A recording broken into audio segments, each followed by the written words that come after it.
Weaning in ECMO is a really a big challenge, as you will learn in a second.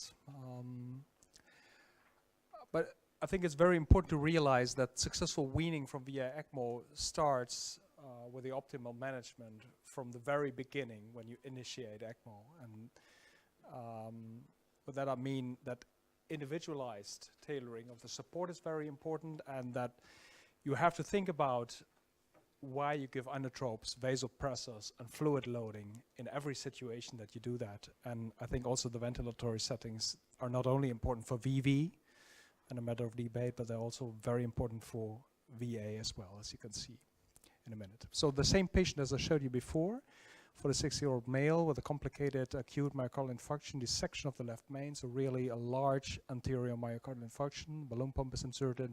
Despite of that, there is a refractory cardiogenic shock, and this really requires mechanical support if fluid loading, inotropic support, vasopressors are not sufficient and the balloon pump does not help enough, as you can also deduce from the literature. So then the quickest way is bifemoral VA ECMO, as shown before. And then it's important to realize, if you are in doubt whether you would go for VA ECMO or any other device, it's interesting to look from a more mechanistical perspective, that if you compare the different devices, balloon pump, Impella, the heart-made PHP, which is also kind of Impella device, and the VA ECMO in terms of afterload for the left ventricle and left ventricular and diastolic pressure, then you can see that actually every device but VA ECMO does a perfect job. So reduces or is fairly neutral in terms of afterload for the left ventricle and the end diastolic pressure, but VA ECMO is not, and I will tell you in a minute why that is. So if it comes to treatment of heart failure, and especially in a severe heart failure, it's important to keep the basic principles, and in this case Laplace law, into account, keep that in mind. And so what really counts is the intracavitary pressure, and is the geometry of the heart. Geometry means the wall thickness and the diameter of the left ventricular wall.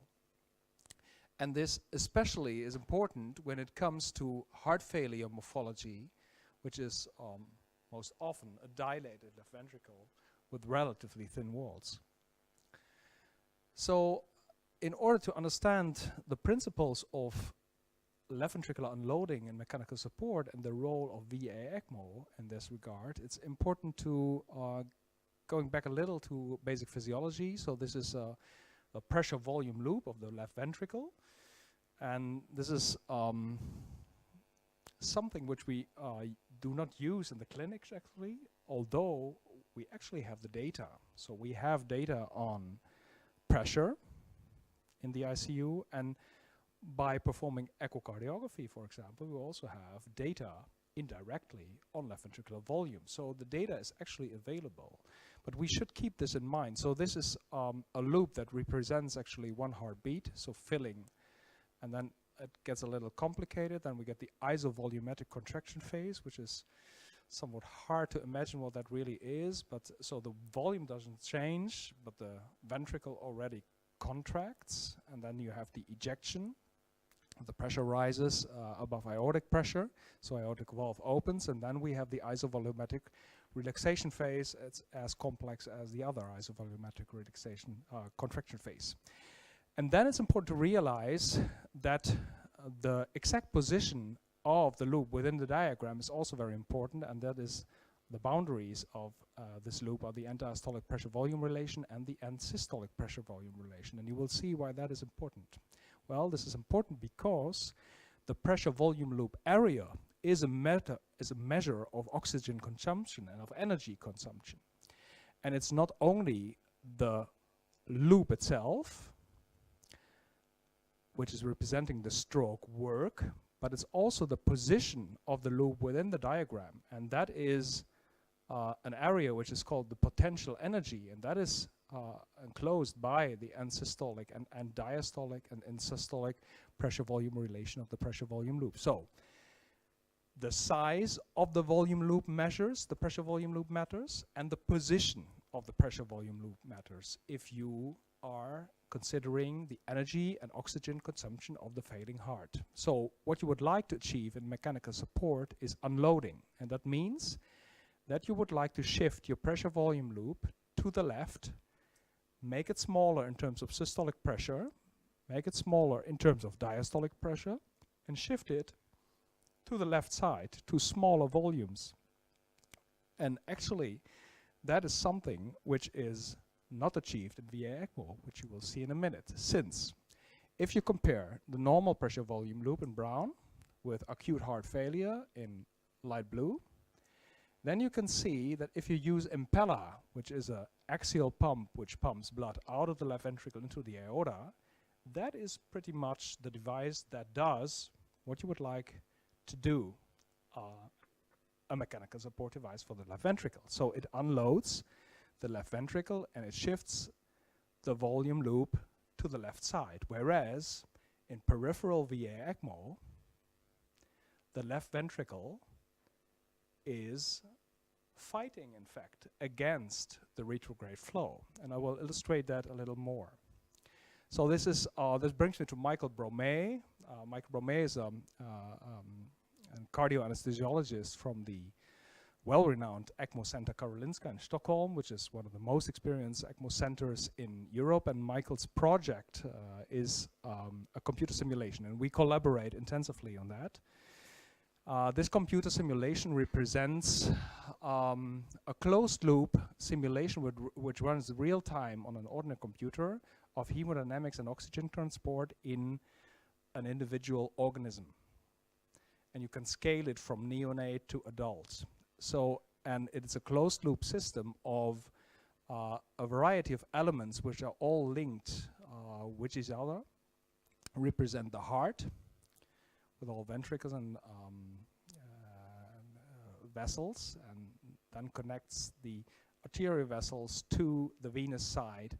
And the interesting thing is that this model is correcting itself, and it is now starting to be validated in animal experiments and also in humans, and I will show that in a second. But it is a model which could serve as a clinical decision support tool, since it allows to enter into the computer original data from the patients. So echo data, for example, that will be translated into volume data, and pressure data, which you have permanently actually in the ICU. So that could help to tailor a very individual patients perfectly, actually, as you can simulate the patient's situation with a computer and see what happens if you turn a knob to more or less flow, if you would give fluid, if you would give vasodilators or whatever.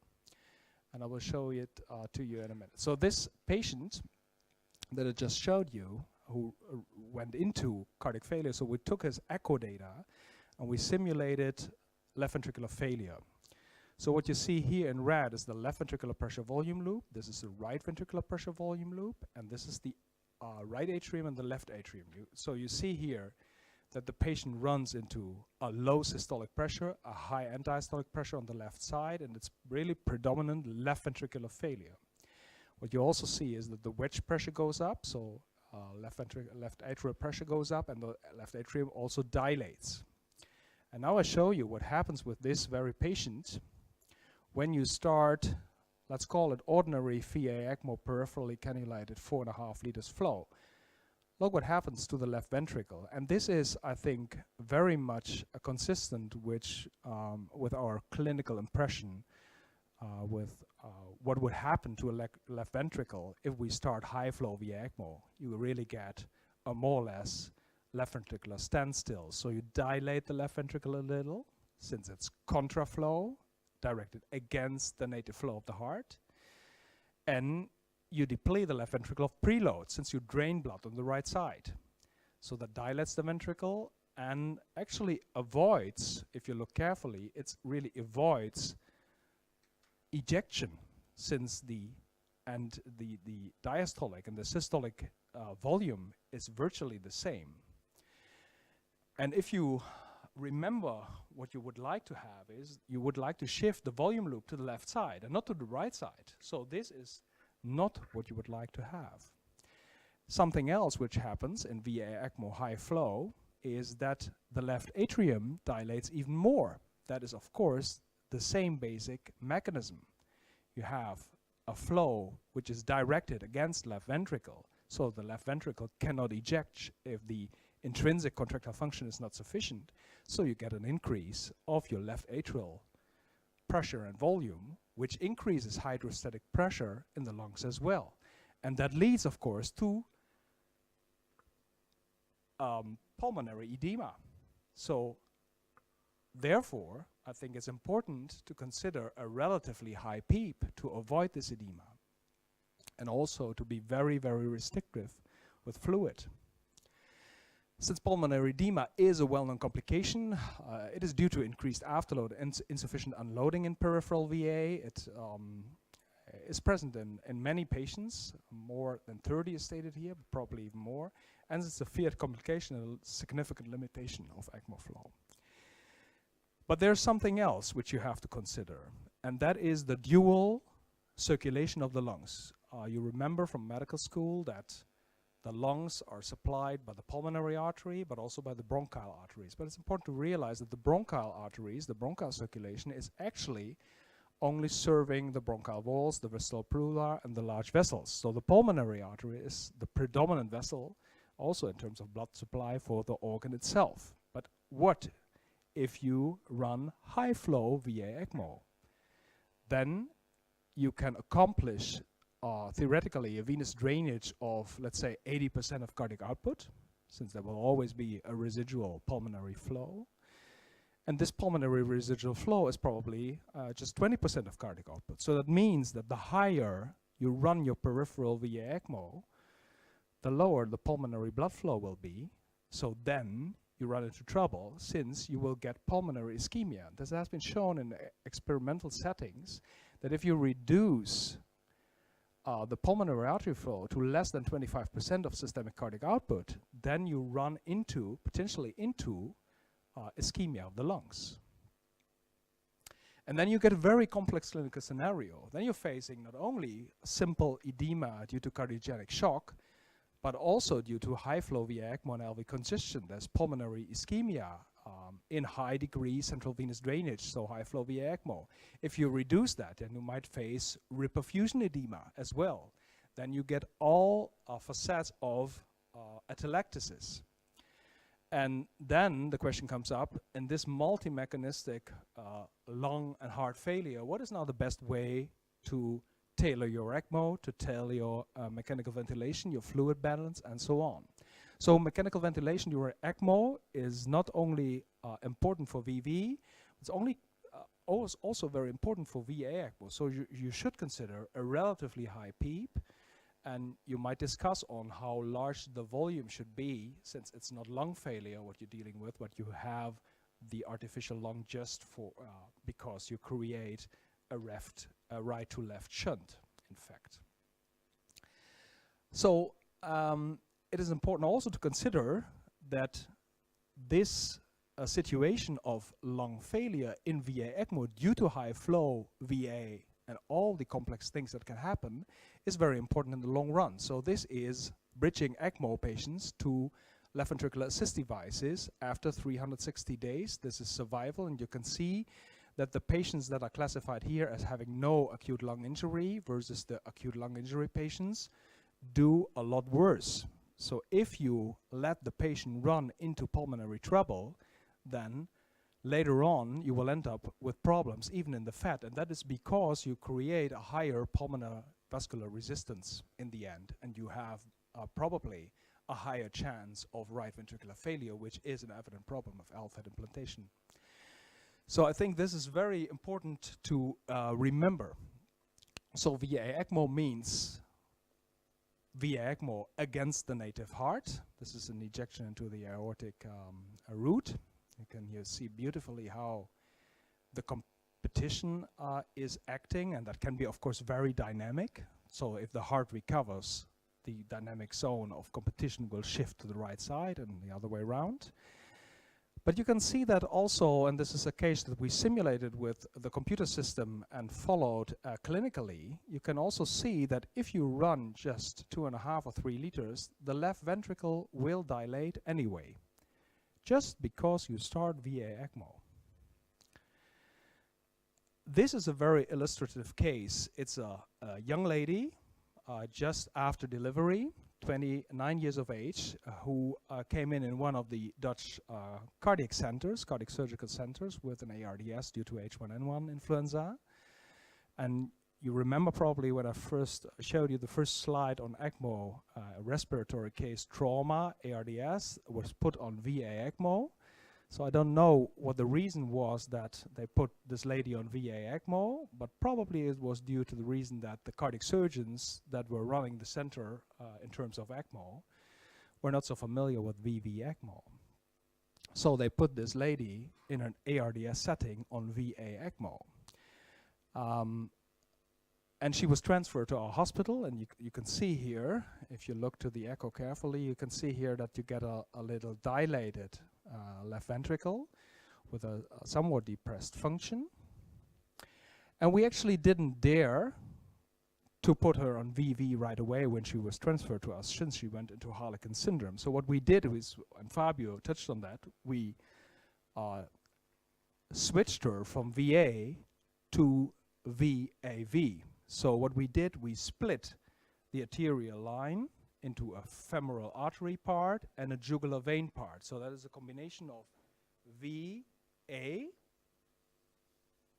femoral to femoral, and femoral vein to jugular artery, also with arterial blood, which is VV. So then you have circulatory and pulmonary support.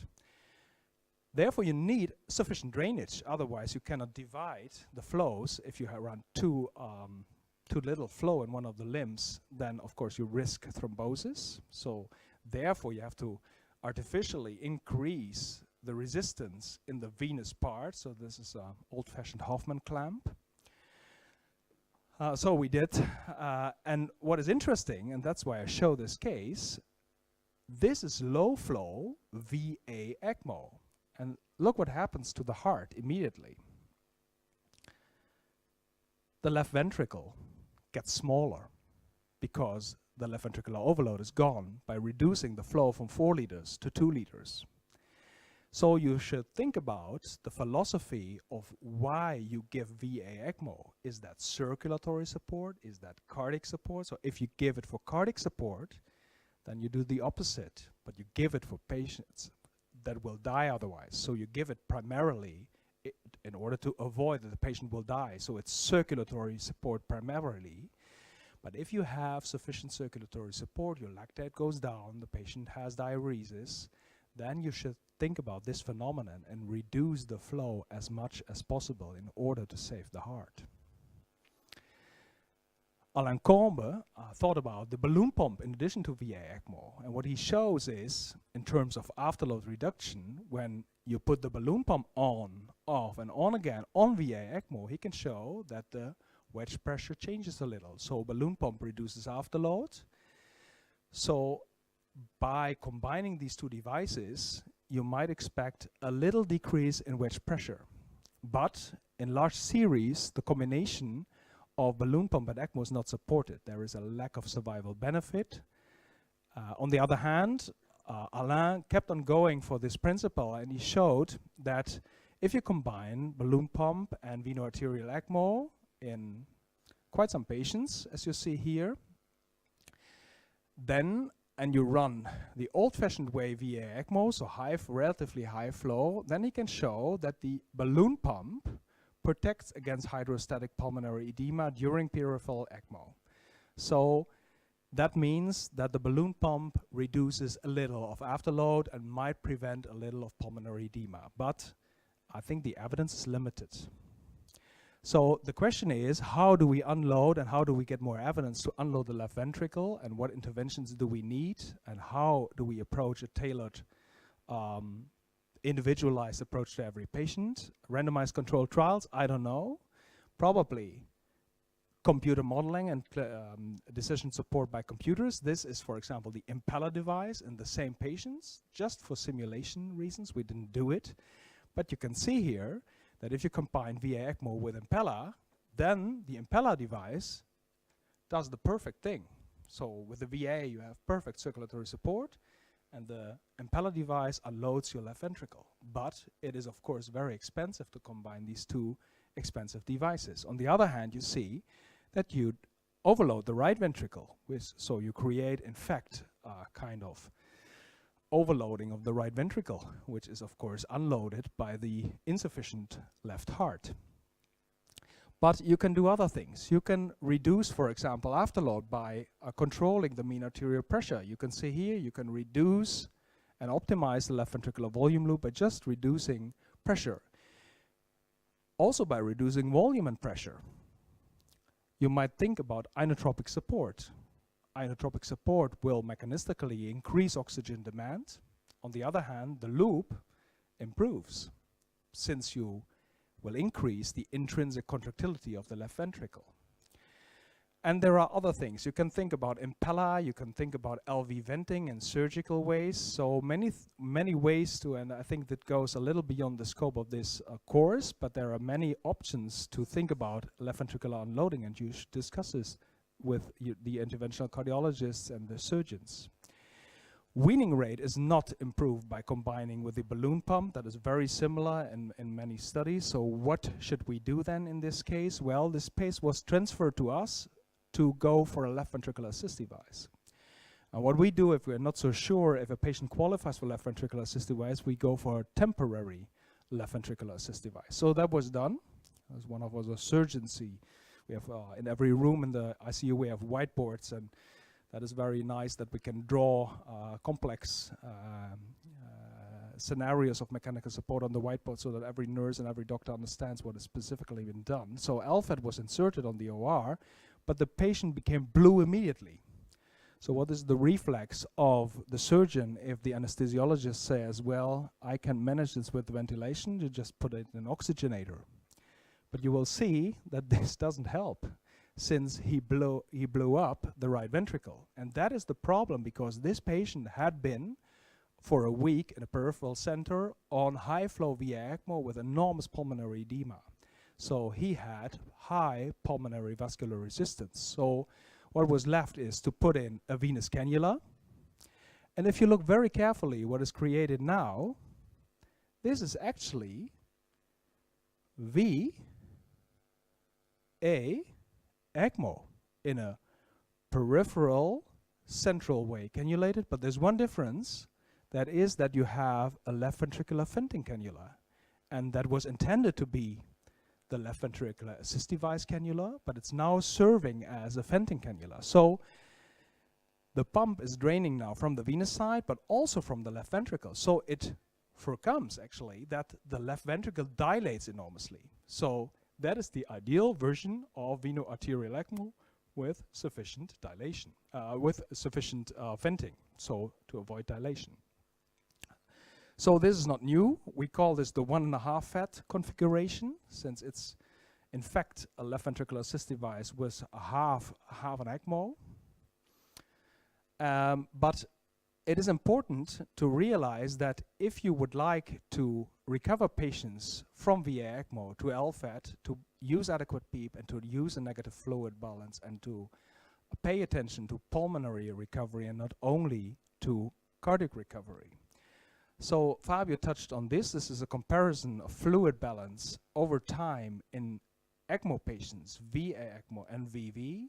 You can see here that the non-survivors have higher fluid balances already in the first days, so you should be very careful. Ideally, we detubate our VA ECMO patients. So this is a detubated patient who can communicate, talk, but therefore you need a very low fluid balance, and not only a negative fluid balance over the days, but you also have to reduce the ECMO flow if circulatory demand allows that, since then you forecome that the left atrial pressure and the edema will bring you into trouble. Then you can mobilize the patient, even if you have a femorally cannulated patient, I showed you before. But it's not always so easy. And in the last slides, I will briefly come back to ECPR. This is an ECPR patient. He collapsed in the basement of the hospital, so we resuscitated him after 30 minutes conventional resuscitation. But then you will also face these situations where you have terrible coronary vessels, a non-ejecting left ventricle, so ejection of contrast in the aortic root. So this is not a moving picture, since there was nothing that could move. So there was just a standstill, no transvalvular aortic flow. So then you could think about, well, is my preload optimal? Is my venous drainage too high? Well, you should think about it, since if you increase your ECMO flow, you will decrease LV outflow and you will reduce pulsatility of the arterial pressure, and you will run into trouble since the aortic valve will not open. And if you leave that, then you will get aortic root thrombosis, as I showed you earlier, or you have to add dobutamine and reduce ECMO flow a little, as we did here, and then it will open up again. And that is because you allow the heart to fight against less ECMO flow, which is easier, of course. And otherwise, you get this, as I showed you before, and then you can also consult your pathologist. So, to conclude, ECMO is among the greatest challenges. So you have to weigh the benefits and the complications: bleeding, limb ischemia, neurological complications, organ hypoperfusion, infections. And you should early identify the patient that is able to wean and not to wean, that probably you have to transfer to a transplant center. So think about individualized weaning strategy, depending, of course, on the underlying disease. I think it's not worthwhile to try weaning in the first 24 to 48 hours. Otherwise, we have to say that the indication was probably not okay. Post-cardiotomy and post-infarction stunning, so some recovery you might expect after 72 to 96 hours. And myocarditis is completely different, as Fabio pointed out in the beginning, so the underlying disease is very important. So that may last longer. So consider weaning when there is more than 20 hours stability. You cannot rely on biomarkers. That has been shown, although that is just one paper. Echocardiography, there are some parameters out there, so aortic VTI, the ejection fraction, and the tissue Doppler of the annulus, but the question is whether this does really help you. It helps you a lot, I think, to check on a daily basis how the underlying disease progresses and how it interferes with the mechanical support. So I just want to show you that there is also continuous hemodynamic transesophageal echo with very sophisticated protocols how to wean, but it's not very successful in this small group of patients. So the question comes up whether a protocol that goes beyond the basic message, look for the stability of the patient and manage the patient well, really helps you. There are some situations, for example, if it comes to right ventricular overload, this is a patient who suffered pulmonary embolism with a thrombus across the right-left atrium, lodged here, suffered right ventricular dilatation, so we put him on VA ECMO for quite some time, I think 2 weeks, 2.5 weeks, and we were successful in the end by this construction. So, and this is, I think, something that you could consider. It's an arterio-venous bridge, and you can use that for gradual weaning. What you do then is, if you look carefully, so this is veno, arterial, and here you create a kind of a shortcut with, again, such a Hoffman clamp and with flow meters here and there, and that is to be able to run the ECMO circuit outside the patient with high flow in order to avoid thrombosis, and just to give a very controlled flow to the patient, and that is regulated by this clamp. So this is the adjustable clamp, and in this way you might be able to run a relatively low flow VA ECMO for days. And of course there is a risk of thrombosis, and I think we were very lucky when we did that, and we did I think 10-15 patients with this technique, and we never saw thrombosis, although I heard from other centers that might occur. So To conclude the last 2 slides, successful weaning, it's an individualized approach. You have to look into the individual patient and the underlying disease. That makes a lot of a difference. It is patient-specific. The significance of the disease is patient-specific, and of course the time course. Go for daily and serial assessment with echo and clinical evaluation, and consider an optimal ICU management in these patients. So clinical weaning, prerequisite, and endpoints should be well defined from the beginning, and the whole team should agree on that. I think you have to find a perfect balance between the degree of systemic support with VA ECMO, so in order to avoid that the patient will die due to shock, and to save the heart. And of course you have to consider optimal ventilatory settings. In VA ECMO, I think, consider a relatively high PEEP, and in the most fortunate patients, detubation might be possible, and even mobilization. Thank you very much.